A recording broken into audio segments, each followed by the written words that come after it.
Bienvenue dans cette vidéo de proposition du corrigé de l'épreuve 2023 de l'analyse économique. Alors cette année, le sujet était le suivant. Faut-il craindre le retour du protectionnisme? Question intéressante, question évidemment d'actualité qui d'ailleurs, ce qui est intéressant, c'est qu'elle faisait assez directement le lien avec un certain nombre d'éléments de cours que vous aviez pu voir, dans le cadre de mes vidéos et je pense notamment au cours sur la réindustrialisation, puisque, ça fait, suite finalement à cette idée-là. Puisque faut-il craindre le retour du protectionnisme? Nous allons voir que nous allons aborder des questions telles que, la remise en cause de la mondialisation et bien sûr les avantages et les inconvénients à la remise en place de certaines barrières tarifaires ou non tarifaires. Alors, n'oubliez jamais que pour débuter ce type de questions, je vous le dis à chaque fois dans la méthodologie, il faut commencer par l'analyse de la structure de la question. C'est-à-dire que, je le rappelle à chaque fois, mais il ne faut jamais débuter par l'analyse des mots-clés. Il est toujours très important de commencer par les termes qui vont définir la structure de la question avant justement ces thématiques. Pourquoi? Parce que c'est cette première étape qui permet d'avoir une idée du plan qui va être suivi dans le cadre de la dissertation. Par ailleurs, au-delà de la question purement pragmatique du plan, je dirais que analyser la structure de la question permet aussi de prendre le temps de se poser la question de tous les sous-entendus qui peuvent être liés à la question. Et parfois, les sous-entendus sont relativement, comment dirais-je, faciles à trouver. Parfois, il faut chercher un petit peu plus. Bon, là, concrètement, je pense que c'était pas particulièrement compliqué, mais c'est toujours important, encore une fois, voilà, de voir l'analyse de la structure. Donc regardez, on neutralise les termes du sujet pour ne garder que les éléments structurants. On se retrouve donc avec la question suivante. Faut-il craindre A? On voit bien ici qu'on pourrait reformuler en disant finalement quels sont les avantages et les inconvénients de A. Mais c'est un petit peu plus subtil que ça, on va y revenir. J'ai mis, il n'y a donc ici qu'un seul thème clé, qui demande évidemment une réponse nuancée, puisque la question est ouverte, et il peut être répondu positivement ou négativement. Faut-il craindre A? Bah, oui, et en même temps non. Alors vous savez très bien qu'on ne fait jamais un blanc oui-non, expliquer oui mais ou non mais c'est pour dire que en soi, il n'y a ici qu'un seul thème clé, mais avec un sous-entendu que je vais aborder dans quelques instants. Une fois que l'on a analysé la structure de la question, et d'ailleurs j'en profite pour rappeler que finalement analyser les données structurantes de la question, c'est aussi se poser la question de quel est le lien entre A et B. Alors il se trouve qu'ici, il n'y avait pas de sous-thème A et de sous-thème B, voilà pourquoi j'ai dit que finalement il n'y avait pas de lien à analyser. Et la deuxième question, c'est y a-t-il une nuance? Donc ce qu'on retient de cette question, c'est qu'il n'y a qu'un seul thème à analyser, mais avec évidemment une nuance. Venons-en à l'étape 2, les termes du sujet. Un seul terme structurant, le retour du protectionnisme. Mais c'est important, parce que ça veut dire que ce n'est pas uniquement le protectionnisme, mais le retour du protectionnisme. Ce qui veut bien dire en fait que le protectionnisme a existé dans le passé, mais que il a été, pour des raisons ou d'autres, comment dirais-je, atténué, voire supprimé dans la plupart des cas. Donc en fait, ce qu'il faut bien dire, c'est que quand on va analyser le retour du protectionnisme, on attend de la part du candidat des remarques, notamment dans l'introduction ou en développement, ça dépend comment on rédige, qui font clairement référence à des éléments historiques et bien sûr économiques et théoriques de pourquoi le protectionnisme a existé et pourquoi il a été essentiellement supprimé. Donc, faut pas simplement faire quelque chose d'un peu plat entre guillemets en disant les avantages et les inconvénients du protectionnisme, mais ne jamais oublier cette perspective historique. Donc, j'ai mis le contexte géographique n'est pas indiqué. On ne dit pas le protectionnisme en Europe ou en France, ce qui veut dire que nous sommes assez libres du choix du cadre spatio-temporel, même bien sûr si des références à l'actualité sont attendues, parce que le sous-entendu de craindre le retour du protectionnisme, c'est bien qu'il y a des velléités protectionnistes, c'est-à-dire qu'il y aurait peut-être des courants politiques, des courants de pensée, des courants théoriques qui voudraient remettre en place du protectionnisme, et donc c'est de ça dont il est question ici. Donc on pourra bien sûr s'appuyer et sur des éléments historiques et sur les éléments d'actualité pour répondre. Donc j'ai mis ceci suppose de bien cadrer les éléments théoriques et contextuels dans l'introduction et dès l'introduction afin de justifier un éventuel resserrement du traitement de la question. Je veux dire par là que si éventuellement on veut resserrer le cadre uniquement dans la situation française, bon, admettons. Simplement, je dirais que étant donné le contexte juridique, je sais pas si le terme, mais le contexte juridico-politique dans lequel nous vivons, il semblerait un peu compliqué de remettre en place du protectionnisme vraiment aux frontières françaises, puisque concrètement, tel que la construction européenne est faite, on pourrait plutôt imaginer un retour du protectionnisme aux frontières de l'Europe. Et d'ailleurs, c'est déjà un peu le cas, puisque on verra qu'il y en a un petit peu. Une fois que l'on a évoqué simplement défriché l'étape 2, il faut ensuite vraiment réfléchir. Donc je ne suis pas encore dans l'étape 3, je suis bien dans l'étape 2, et je vais donc expliquer ici, je vais aborder les points principaux du protectionnisme avec des éléments théoriques et historiques. Alors, d'abord, donc j'ai mis certains pays où certaines populations demandent la mise en place ou le retour d'un protectionnisme, soit de manière très générale, soit de manière ciblée sur certains biens qui sont des objets de mondialisation. Donc vous avez des biens qui vont davantage être échangés que d'autres. Vous avez notamment des biens non délocalisables. Quand vous prenez l'hôtellerie, il y a tellement de réflexions sur un protectionnisme aux frontières par rapport à l'hôtellerie, puisque la question ne se pose pas. En revanche, on va évoquer du protectionnisme pour les questions agricoles. Donc on sait que les agriculteurs français, l'agriculture française de manière générale, est très directement mise en concurrence avec l'agriculture internationale. Et donc, je dirais que c'est peut-être le secteur sur lequel la demande de protectionnisme est la plus forte pour des questions économiques, mais aussi pour des questions culturelles et pour des questions de protection des consommateurs. Je pourrais dire l'agriculture, je pourrais dire aussi la culture d'ailleurs tout court, puisqu'on voit beaucoup de velléités protectionnistes dans le monde du cinéma par exemple. Alors, s'il existe une demande de protectionnisme, c'est bien que le libre-échange ne va pas sans inconvénient. Alors, en particulier, l'ouverture des économies et l'abaissement des droits de douane, donc qui est caractéristique de notre économie, suppose que les entreprises sont en concurrence à l'échelle internationale. Donc, je l'ai évoqué, on comprend de manière très simple que dès l'instant où vous supprimez les barrières tarifaires, eh bien, vous supprimez donc le parapluie protectionniste de l'industrie française ou européenne si vous raisonnez au niveau européen, et donc concrètement, les biens produits localement se retrouvent directement en concurrence avec les produits fabriqués à l'étranger. Alors j'ai vu, nous avons montré que les coûts de production, je viens d'expliquer bien sûr que les coûts de production diffèrent d'un pays à l'autre, et donc ce qui veut dire que lors de l'ouverture des économies, certaines entreprises des pays par exemple à haut salaire vont se retrouver en concurrence avec des entreprises qui fabriquent les mêmes biens, mais dans des pays de plus faible salaire, ce qui entraîne forcément une concurrence biaisée en faveur des secondes. Ça veut dire concrètement que lorsque pour un exemple concret, si vous prenez, c'était un exemple d'ailleurs d'actualité assez récente, si vous prenez la volaille française, typiquement, il y a un écart de prix entre la volaille française et la volaille brésilienne de quasiment 1 à 2, hors coût de transport, etc. Mais quand même, ça veut dire que les agriculteurs français, donc les producteurs de volailles, se trouvent en concurrence directe. Alors certes, on peut arguer d'une différence de qualité, mais n'empêche que pour des produits industriels, concrètement, forcément, en termes de réduction de coûts, vous allez plutôt passer par de la volaille brésilienne. Donc c'est un exemple pour montrer que voilà, dès l'instant où vous supprimez les barrières tarifaires, eh bien, vous attaquez directement les intérêts de certaines entreprises françaises et en l'occurrence des agriculteurs. Les salariés eux-mêmes se trouvent en concurrence à l'échelle internationale entre pays au salaire élevé et à bas salaire. Les délocalisations d'entreprises qui peuvent survenir se font donc au détriment des salariés qualifiés dans les pays à haut salaire. C'est-à-dire que l'élément théorique ici serait de dire qu'à l'ouverture des frontières, eh bien, les entreprises recherchant des salariés qualifiés, mais moins chers, vont peut-être délocaliser leur centre de production. Et donc ça veut dire que contrairement à une idée reçue, cette concurrence ne se fait pas uniquement au détriment des salariés peu qualifiés des pays à haut salaire. Ça se fait aussi sur les salariés qualifiés.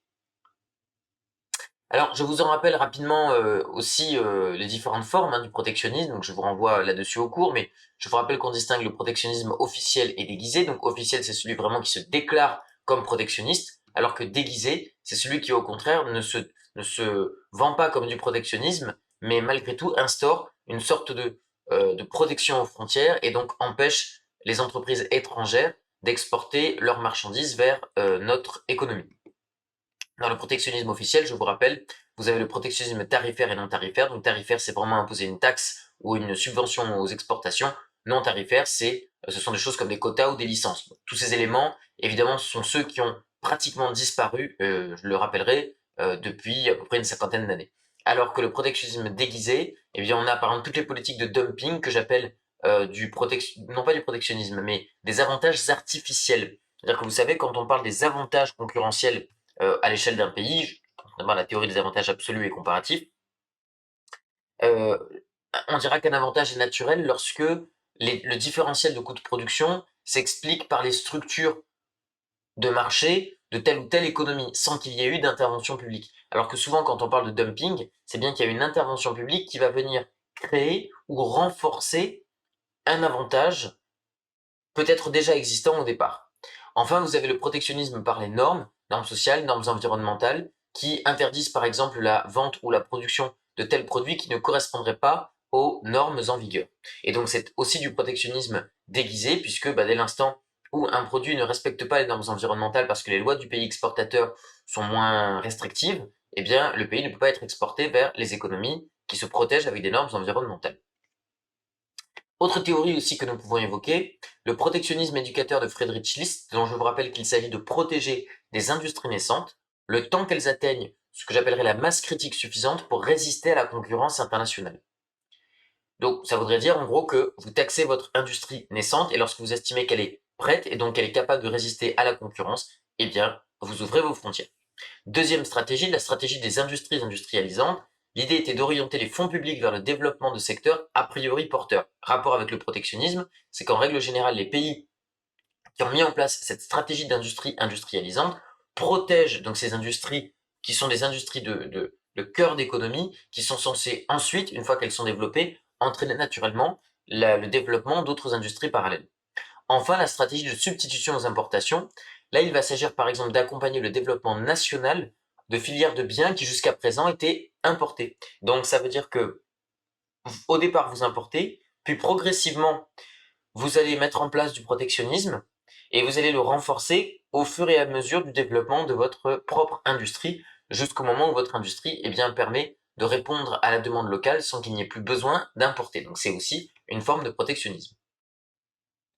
Alors, quels sont les avantages du protectionnisme, du point de vue théorique?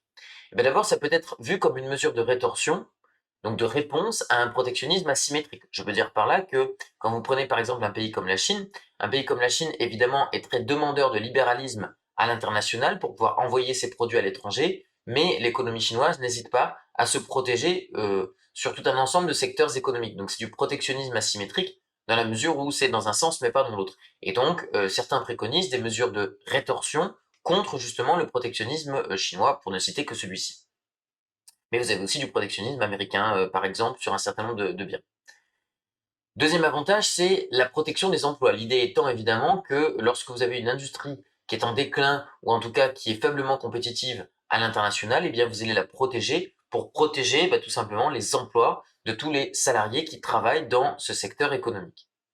C'est donc de manière générale aussi la protection des secteurs stratégiques. Vous allez dire c'est la même chose? Pas forcément. Parce qu'on peut très bien vouloir protéger des secteurs stratégiques sans que ce soit une question d'emploi. Ça peut être par exemple le fait de vouloir conserver des technologies pour éviter qu'elles soient rachetées par exemple par des étrangers, parce que c'est vrai que même naturellement, moi quand j'explique aussi le protectionnisme, je fais souvent référence à des échanges de biens et de services en fonction des prix. Mais il faut aller plus loin que ça. Le protectionnisme, c'est aussi par exemple le fait d'interdire les rachats d'actifs stratégiques par des étrangers. Ce qu'on appelle un actif stratégique, ça peut être par exemple une start-up qui est très prometteuse et avec des technologies nouvelles et qui, lorsqu'elle va ouvrir son capital, pourrait être rachetée par les étrangers. Et donc le protectionnisme pourrait consister à soit interdire par exemple cette situation ou alors à faire en sorte qu'elle soit rachetée par l'État français pour rester dans le giron de l'économie nationale. Donc vous voyez la protection de secteurs stratégiques, encore une fois, dans le but d'une indépendance stratégique, indépendance alimentaire, indépendance en termes d'armement ou que sais-je encore. Quatrième, c'est la lutte contre la concurrence dite déloyale.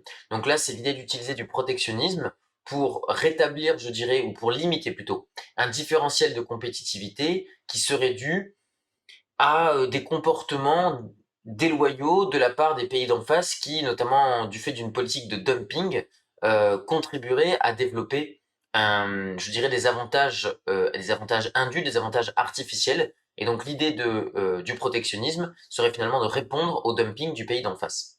Enfin, ça peut être de manière générale la volonté de préserver un modèle social, puisque notamment les social-démocraties s'appuient beaucoup sur des mécanismes de redistribution.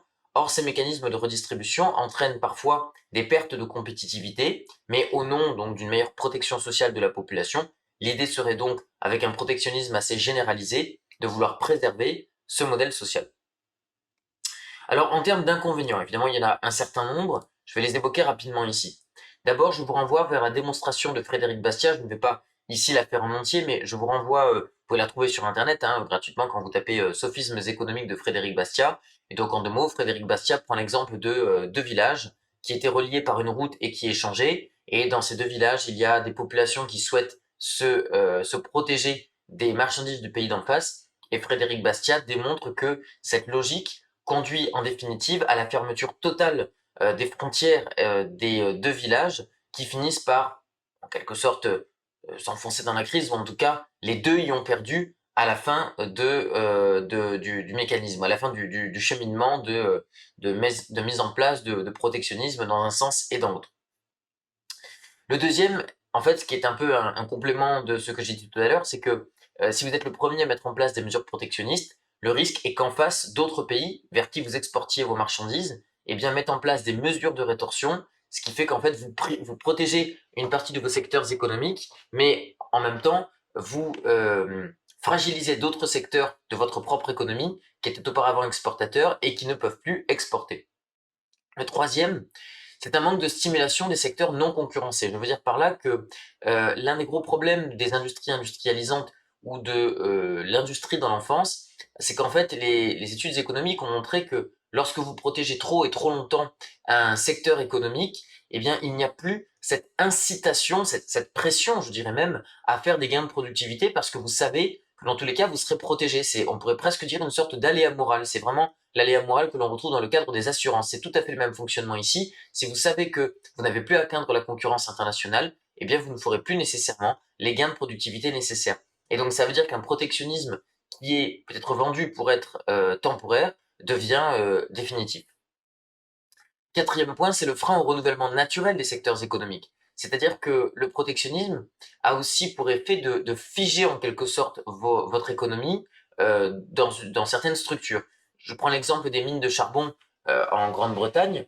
Les mines de charbon étaient plus rentables depuis des années avant que Thatcher supprime les subventions. Alors évidemment, la suppression a été brutale et c'est un secteur qui a été fermé du coup en très peu d'années puisqu'il n'était absolument pas rentable vis-à-vis du charbon importé d'autres pays.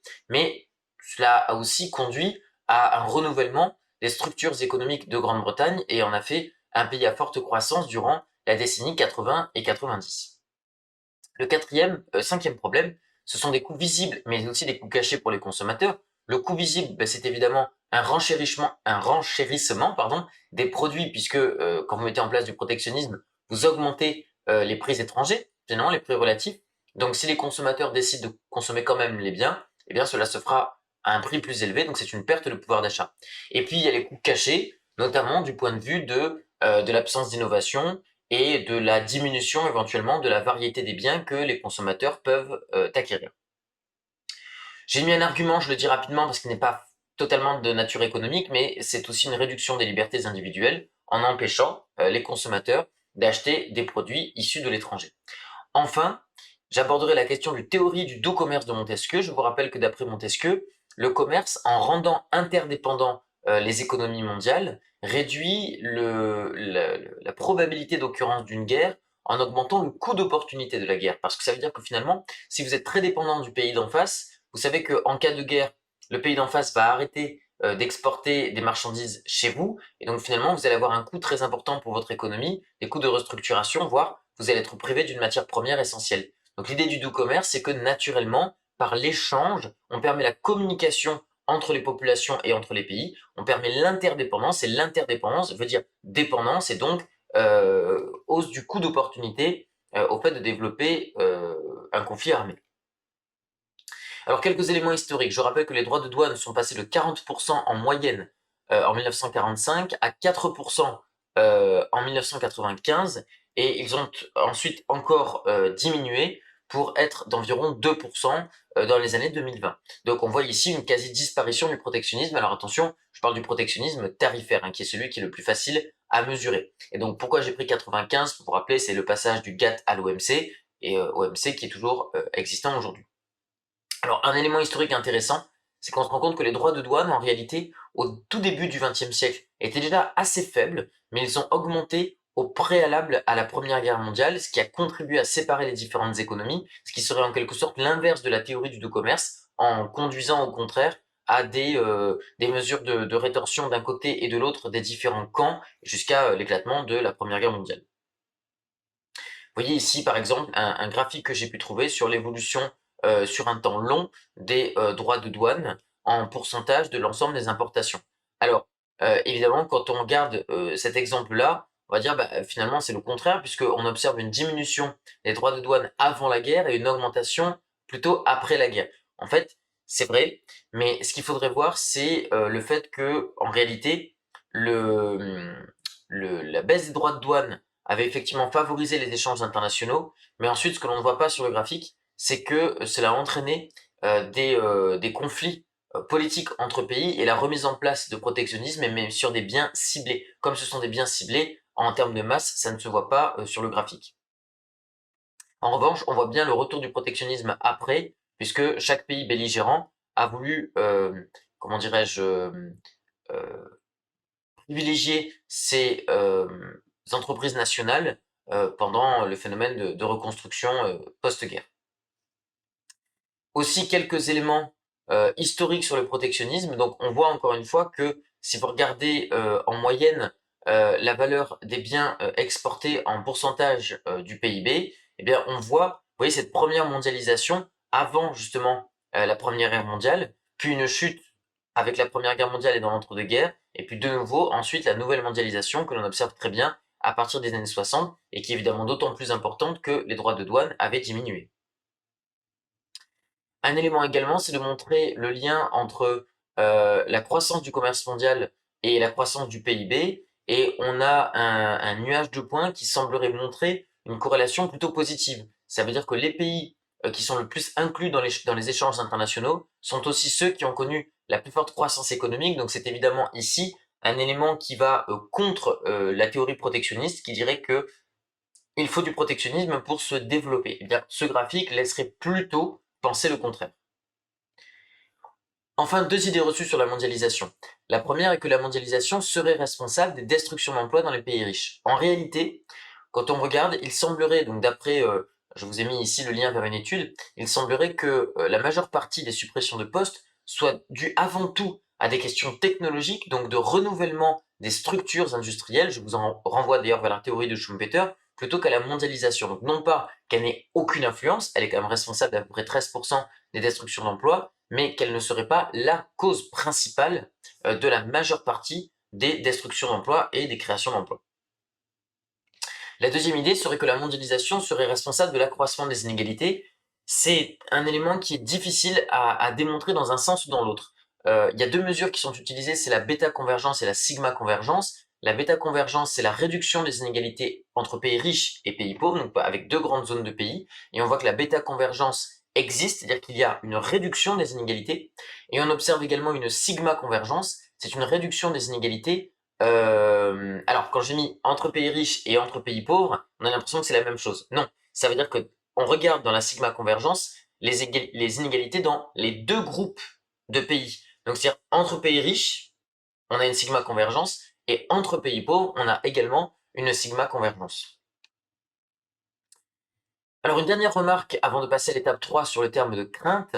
C'est un terme choisi qui est délicat parce qu'il peut vite conduire évidemment les étudiants à prendre à un parti pris qui n'est pas nécessairement le bienvenu dans une copie d'analyse économique, parce que craindre, y a vraiment un sous-entendu très négatif sur le protectionnisme. Donc bien sûr, même si on va discuter les avantages et les inconvénients, c'est ce qu'on a fait de manière théorique et on le fera dans le plan, et il faut faire attention à pas vraiment tomber, je dirais, tête bêche sur le protectionnisme, en disant oui c'est scandaleux, il faut faire attention, etc. Donc attention toujours à bien garder cette froideur et comment dirais-je, cette mesure dans les réponses des dissertations. Donc j'ai mis les nécessaires de comprendre ce qui se cache derrière ce terme, et donc au-delà des risques avérés du protectionnisme, il est aussi important de se poser la question pour qui et dans quelles conditions, parce que ça veut dire que le protectionnisme peut être avantageux pour certains agents économiques et désavantageux pour d'autres, et donc c'est très important en fait, quand on va réfléchir à l'étape 3, de réfléchir à pour qui. Donc croiser les données signifie aussi relier les conséquences du protectionnisme aux différents types d'agences économiques, je viens de vous le dire. Et donc ça veut dire que dans cette étape 3, l'idée sera simplement de prendre chaque agent économique et de réfléchir aux avantages et inconvénients du protectionnisme pour cet agent économique. C'est comme ça que l'on peut développer toutes les pistes de réflexion nécessaires. Je vous rappelle, développer les pistes de réflexion, c'est vraiment se donner un maximum d'idées possibles et à chaque fois en faisant vraiment, vous voyez, thème par thème, en croisant les données. Donc pensez bien encore une fois que là, la dissertation nous emmène à discuter les avantages et inconvénients du protectionnisme et donc en face, reliez-le à chaque agent économique. État, consommateur, entreprise, salarié, etc. Alors pour l'introduction, voilà une introduction, un squelette d'introduction que je vous propose. Je vous rappelle surtout de manière extrêmement importante qu'une bonne introduction, c'est une introduction où chaque phrase suit l'idée de la phrase précédente, où il y a vraiment un fil rouge. Donc regardez ici quel sera le squelette de l'introduction. On commencera par une accroche qui rappellera que le protectionnisme a pratiquement disparu au cours du XXe siècle. Puisque l'on utilise le terme protectionniste pour la première fois, dans la phrase qui suit cette utilisation, on le définit. Donc je vous rappelle, c'est toujours comme ça qu'on définit un terme, c'est dans la phrase qui suit la première utilisation de ce terme. Maintenant qu'on l'a défini, nous pourrons en faire une explication générale sur les différentes modalités, tarifaires, non tarifaires, déguisées, non déguisées, etc. Une fois qu'on a bien défini et donné des exemples, eh bien on dira que ce protectionnisme a été combattu par les grandes organisations mondiales, notamment le FMI et l'OMC, que pourtant des velléités protectionnistes se renforcent dans les pays qui étaient autrefois promoteurs du libéralisme, je pense donc aux pays développés et aux pays occidentaux. Pourquoi? Eh bien parce que cela entraîne un certain nombre de difficultés, ce qui nous conduit donc à la problématique que l'on reformulera du type, par exemple, dans quelle mesure le protectionnisme doit-il être ciblé, ou dans quelle mesure, vous voyez, toujours avec une problématique nuancée. Voilà un exemple de plan que je vous propose. Je vous rappelle que tous les titres doivent être des phrases complètes, d'accord? Toujours sujet, verbe, complément. Donc voilà un exemple de plan. Partie 1. Les déséquilibres économiques entre pays participants à l'échange peuvent justifier un protectionnisme ciblé. Petit A, première idée. Le protectionnisme permet de lutter contre les avantages compétitifs artificiels. J'ai parlé notamment du dumping. Petit B. Le protectionnisme peut être efficace s'il s'inscrit dans une stratégie de développement de long terme. Je fais référence à la théorie de List ou des industries industrialisantes. Partie 2. Les conséquences à court terme et à long terme du protectionnisme conduisent à un jeu à somme négative, c'est-à-dire un jeu perdant-perdant. À court terme, les consommateurs subissent une réduction de leur surplus, c'est-à-dire moins de variété, prix plus élevé, donc perte de pouvoir d'achat. Et à long terme, les secteurs protégés risquent de perdre en compétitivité. Je l'ai expliqué notamment avec la théorie de l'aléa moral. Donc vous voyez, comme ça, on fait un plan, encore une fois, du type oui, mais, en insistant sur l'aspect nécessairement ciblé du protectionnisme. En conclusion, donc le problème est de savoir, n'est pas de savoir finalement s'il faut ou non du protectionnisme, mais de savoir à quel degré et dans quel contexte. D'accord? Donc j'écris différemment, n'est pas de savoir, non, mais de savoir à quel degré et dans quel contexte il faut du protectionnisme. L'important est que ce protectionnisme ne s'inscrive pas dans une logique de régression qui débouche sur un jeu à somme négative pour l'ensemble des participants. Donc c'est justement ce qu'il faut éviter. Enfin, le rôle des organisations internationales représentatives s'avère d'autant plus nécessaire pour encourager la coopération et la négociation entre pays participants, plutôt pour aller vers un monde peut-être pas sans protectionnisme, mais avec, je dirais, un protectionnisme vraiment réduit à sa portion congrue, uniquement pour des questions vraiment de pure indépendance stratégique, et pas, évidemment, de retrouver des dérives protectionnistes générales qui conduiraient encore une fois à une séparation complète des économies, ce qui n'est à l'avantage d'aucun agent économique, d'aucune économie. Voilà donc pour cette proposition de sujet. Encore une fois, bien sûr, tout ça n'était qu'une proposition et des pistes de réflexion, mais n'hésitez pas, si vous avez la possibilité de vous entraîner à chaud ou à froid sur cette question, de réfléchir à votre propre plan et de comment vous rédigeriez votre dissertation. Merci donc d'avoir suivi cette vidéo et je vous retrouve très vite pour une prochaine vidéo.